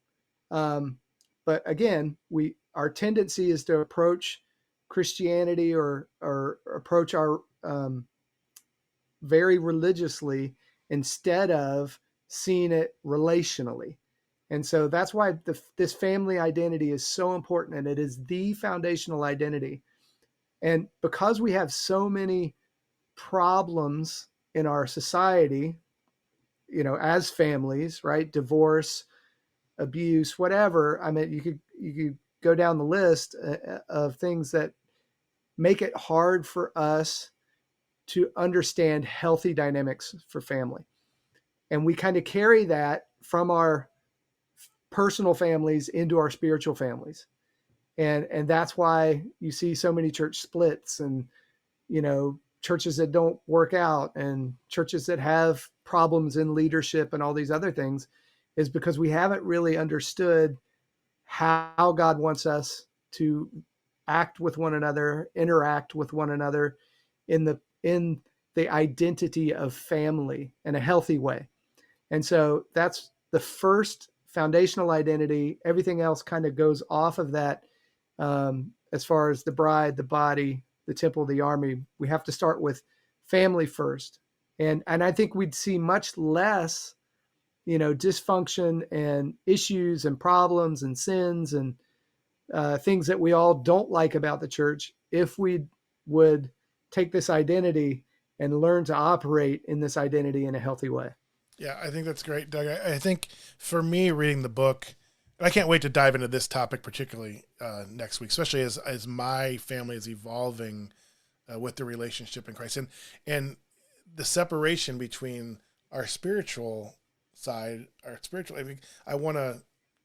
feel that gap closing and us being a family in the true sense of the word as God intended. So I'm interested to dive into that. And I forgot what I was going to say. I have no idea. Yeah. Anyway, so I'm looking forward to diving into that next week. Oh, what I was going to say is when I read this, and I haven't read the Bible cover to cover. I've read and dabbled, and it's a little intimidating, a little daunting. My brain sometimes has a hard time, understanding things.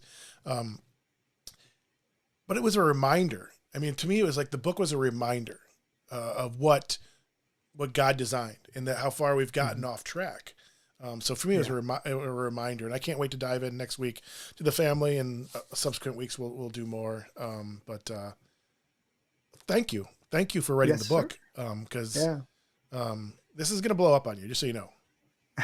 So well, you better continue to do the podcast, the show when it's not really a podcast yet. I mean, it's a show. I'll do the audio on a podcast too, but no, this is, it may not happen overnight, but there will be a tipping point where all of a sudden it's like the whole world's going to know this book, know you, and most importantly, what you're saying in this book and so forth. And hopefully it steers the Christian church in the right direction or back in the right direction. So thank you. Well, thank you for that. Thank you, Jay. I just want to say real quick, like you're saying, like you have to do this. Mm-hmm. I had to write this book. I knew this was, of the 30 different books I have waiting to be written. I knew this had to be the first one. And, so it's one of those ones where like, yeah, I'll take credit for the fact that I actually buckled down and got it done. But it was really, the Bible talks, there's a passage where one of the prophets says, it's like fire shut up in my bones. That's what this felt like. I knew if it didn't come out, it was just going to consume me. And so I knew I had to get it out. And so this is one of those ones where I could say God definitely like pulled this out of me more than I, had any part in it in some respects. Well, I can't wait to see what God does with you in this book and subsequent books. You're big shoes to fill after this one, dude. All right. This is a good one, but I can't wait. I know you can do it. And so, amen. I know we're long. Actually, it's an hour and a half. It's not not terrible. But now we have the part of the thing I've been trying to avoid. There are fewer people on the show now, so that helps. And I don't know who they are. I have to take that off. Meanwhile, last Sunday, this is what we called this segment and moved it to the end. And this is what we've been alluding to all night. And again, this will make much more sense when you know my full story. And I apologize. This is how it had to unfold. Yeah, this is different now because that revelation of that word coming to me back all those years ago in Indiana. So I've been, like I said, I've been, just as God's been patient with me, waiting on me. There's an Elevation song, Maverick City song called Wait on You. It's on the playlist. It's, again, one of those songs that just, awesome. Yeah, so good. Yeah, I'd love for people to just play that playlist. But just as God's been patient with me, he has guided me through these last several months and shown me how to be patient. And it hasn't been a struggle. I have to say, I have been patient. I knew and felt and had conversations with God. I knew he was working. I knew he was working in me. I knew what was on the other side of this. Again, I don't want to allude too much to the other story, but there's many things I know now that I didn't know before. And I have no doubt that's what's on the other side of this for me is greatness. And I'm not talking about when I'm in heaven. I'm talking about here on earth. Sorry. As I alluded to, things are, they're better than they were a month ago for me. Still struggle with a lot of the same things, the identity issues. But at some point I had felt, and Doug and I had talked about this from when this started for me. I felt initially that I was being protected from myself. God was protecting from myself. I couldn't get up and start doing it. If he showed me any part of his plan for me or indicated what's next, or I knew what's next or felt what was next, knowing me, I would start going after it. I would start doing it. Now I may not follow it through all the way, like you said. But I know myself that I would have started on that path, and I wasn't able to. I wasn't healthy enough to do that physically or mentally or emotionally. So I really felt that God was protecting me from myself over especially those first 4 months, and just listen, your job is to take care of yourself. Annetta it's my wife. She was thrust in a situation, that, she gets a call. I mean, Cubby and I take the camper up to Michigan, and her and Juji are back still in Chicago, and she gets a call, or I call her saying I'm on the way to the hospital and having a heart attack. And then, they send me to the cath lab, excuse me. And then next thing she gets a call and saying, hey, he's having another heart attack right now as we speak. We have to race him upstairs. So she's getting on a plane, not knowing I'm going to be alive when she lands. And so that, and handling all that, and then being forced into doing all these other roles in our family that I took care of, which weren't necessarily her strengths. That she's been amazing, and I don't tell her nearly as much as I should. I hope she knows it, but I'll spend the rest of my life proving that to her and telling her that. But anyway, so that was the first part. I felt like I was being protected, but from myself. And then as time goes, I was not getting impatient, but some other things were happening, and to the point where I felt like I was being called, that same calling I've always had of God wanting more from me. I saw this line, and I saw my fear. There was this line that he was kind of showing me. It's like, all right, I'm gonna ask you to step over this line, like you never have before. And I was scared of it. I was, I think the process has been longer because I retreated from it, and I don't know what I was fearful of. Again, knowing what was on the other side, that wasn't in question for me, but yet I was still fearful of. I don't know what the right words are. Taking the next step, becoming the person he intended me to be. I don't have the right words for it, but I was clearly being called to step into something that I was uncomfortable with or unsure of or afraid of. It was clear as day for me. And it was scary and it was challenging. And it's been months of that, tiptoeing it and then, kind of avoiding it. And then we moved off the campground, and I had that amazing group of people at the campground with me. And I guess as I got a little bit healthier, I kind of sugar-coated things a little bit and made sure everybody thought I was okay. And when we got to the cabin we rented, the first month and a half I was caught off guard because all of a sudden now I have to confront all this. And all those questions again. It's like, why was I sent back? Why did you show me the things you showed me if you're just going to send me back? And so over the last little while, that slowly, the line's still there, but the line is blurred. It's not as scary for me. And I'm feeling more confident. I'm feeling healthier. I'm feeling more comfortable in my faith. In talking to Doug and working on the show. And I knew part of this was therapy for me doing this. It was part of the intent. Excuse me for coughing. I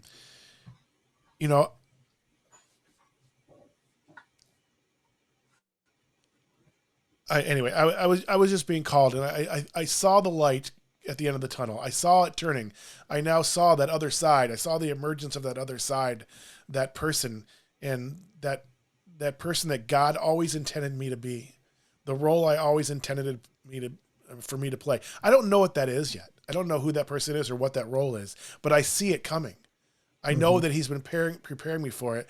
And now that's kind of where I've been.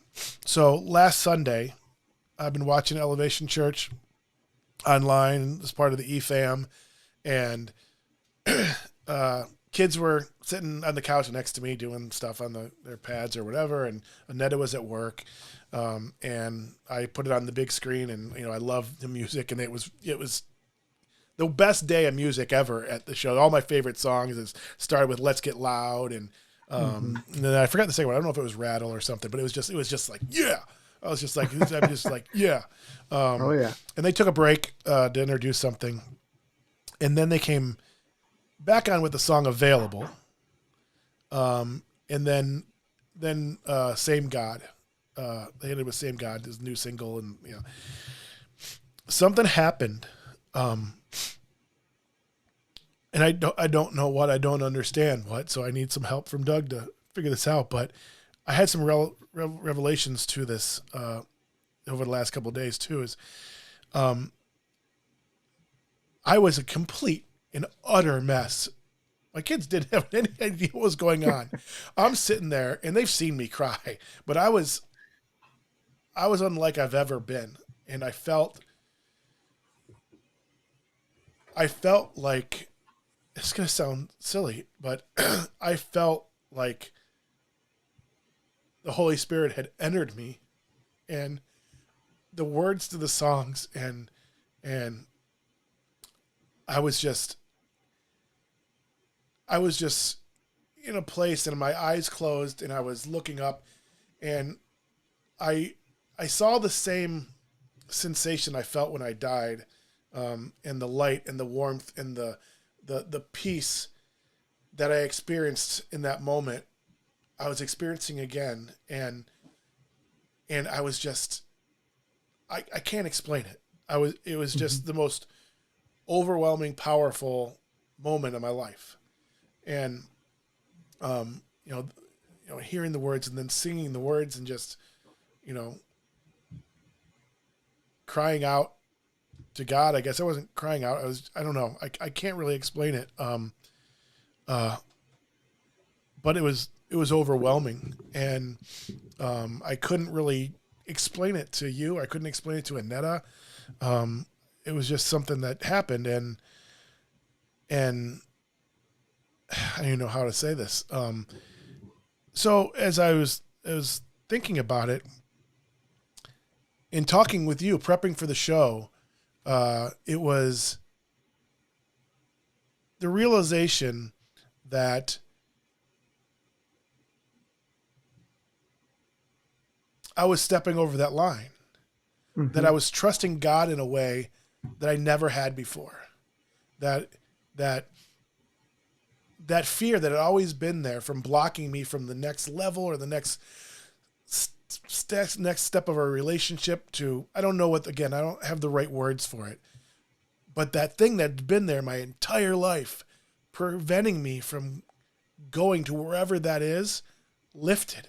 And it was overwhelming, and not, I'm crying because I wasn't afraid. It's just again, being overwhelmed by emotion, and then reflecting on all the work God's done over my life, certainly, but over the last 7 months, and feeling it every day, feeling it. Not that just this, all this stuff just happened, and it just, I felt it, and it was the realization that all this work is coming to, is paying off, and the next stage is coming, and I didn't realize it. I didn't realize what happened till we were talking, and I realized that I was trusting God in a way that I never had, and that fear was lifted.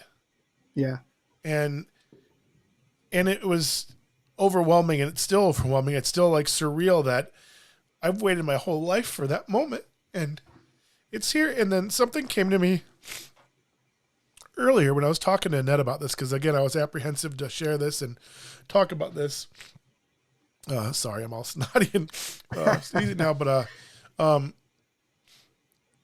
and this is why, going back to the moment in the end, it was very clear when I was sitting there listening to the song and the lyrics, and God was telling me to rise. I heard it so clearly that he used my word again. Well, it's his word, but especially now that I know it from before, but yeah. I felt it and heard him telling me rise. And his message to me, his words to me were, "You're ready."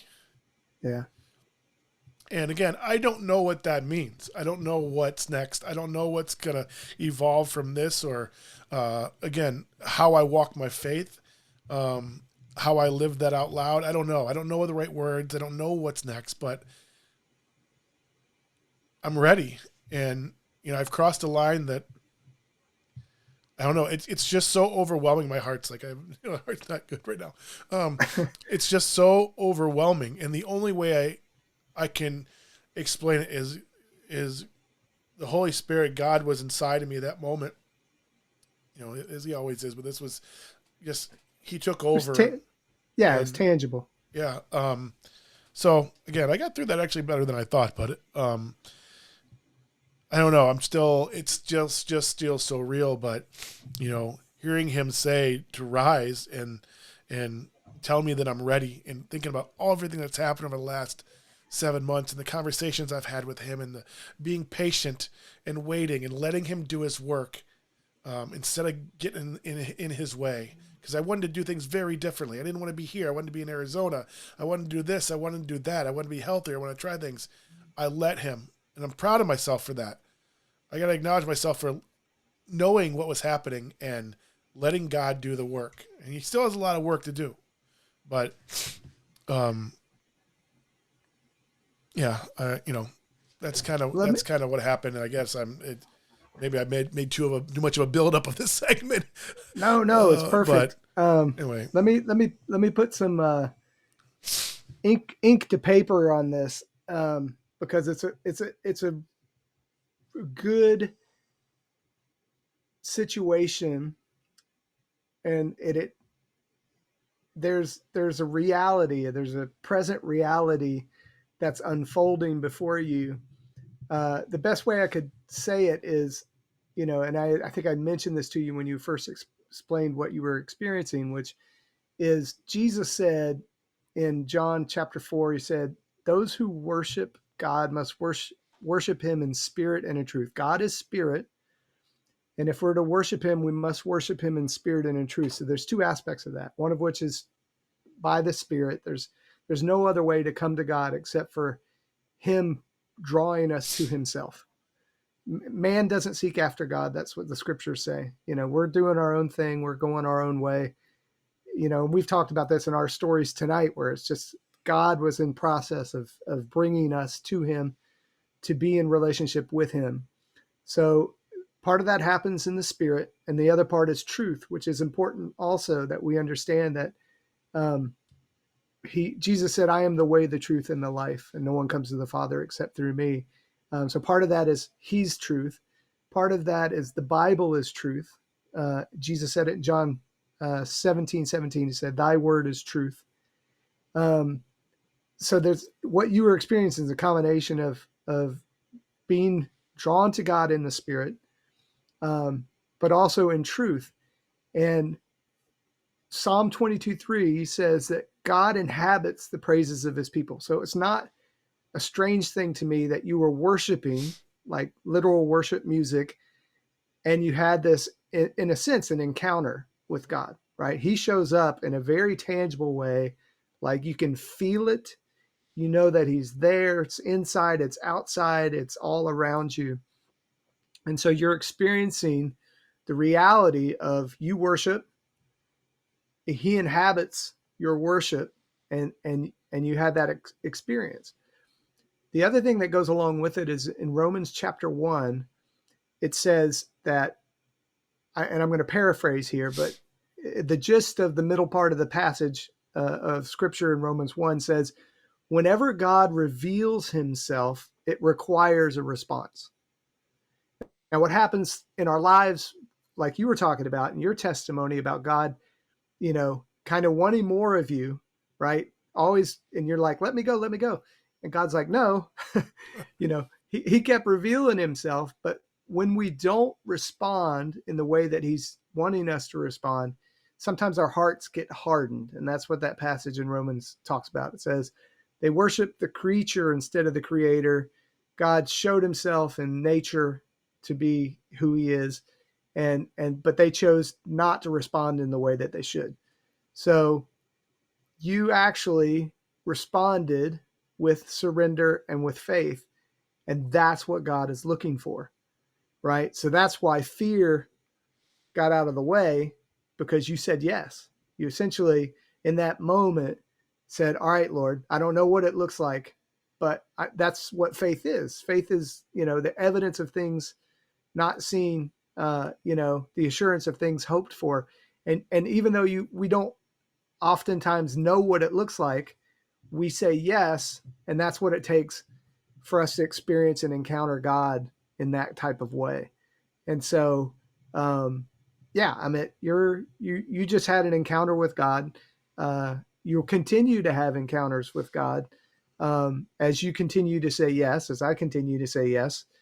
He reveals more of himself. He reveals more of the plan. He reveals more of the identity of who we are. That's how we develop our relationship with God, is just by constantly saying yes when he's asking us to say yes, whatever it looks like. Sometimes, again, sight unseen, but that's faith. Yeah. Yeah. I think I remember the song Available was playing, and there's a part that she's singing, Here I Am. Mm-hmm. Just I remember just feeling it, and here I am. You can have it all, and it was just it was, again, I can't, you know, there's a lot more to go through. We survived this. I'm going to switch to One this step next at a screen. time. Yeah. So, little under 2 hours. Not too bad. A couple things. We still have, many people on. Not many, but it'll grow. I'm excited for this. I mean, this was a big weight. There's been a lightness to me since that Sunday. And life has been different since then for me, in the way I see the world and look at the world, and in my relationship with God. And so I'm excited, obviously, for me and for all that and what's coming for me. But I'm excited for this show. I'm excited what we're going to be able to do and talk about. And, there's going to be a lot of times we're just laughing and jamming with music and all this stuff. And but I appreciate the opportunity and having the platform to share our lives with the world and each other and so forth. And I'm looking forward to it. And I think next week, can I make an executive decision here, Doug? Yeah. Simplifying the show a little bit next week, and diving into the family, one of those 5 foundational identities of the church. And then, not making people wait and so forth. I think going through this, telling my full story next week, and kind of dividing up the show into those 2 main segments. Because there's going to be a lot of questions, a lot of things that you're going to want to say. And I don't know how emotional it will be. There are certainly hard things, and it's going to be hard to get through it all. But maybe not as hard as it has been at times. I don't know. There's, again, it may, other questions the same questions may resurface after telling it. I don't know.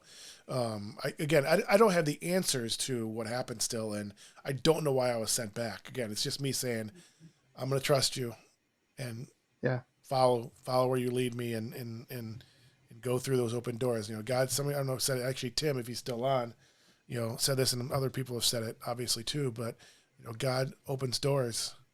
He opens doors and provides opportunities, but you have to walk through it. He may walk through it holding your hand, but you have to walk through it. You have to do the work and get there and surrender to God and bring him with you, and he'll lead you, but you have to walk through the door. Absolutely. And this is this show and all this is part of that. And that release of that fear and realizing that I had stepped across that line is all part of that. So I'm excited for the show. I'm excited what we can do with it. I'm excited for the fun we're going to have. I hope people like it. I hope they respond to it. But if they don't, we're going to still do it because I get to talk to you and ask the questions and talk about music and food and all that stuff. So, so next week we'll kind of get into those 2 things. I'll share my story fully. So it's like Dallas. Remember Dallas? We shot JR.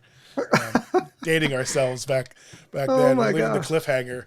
And I buried the lead, I guess. But, so I will do that. I feel much more confident and stronger to do that now that we went through this and shared what I've shared so far.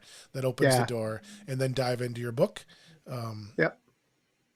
So anything you want to add or say, or no, congratulate thank you, us brother. for, or was there anything else? Or Oh no, I'm just as excited as you are.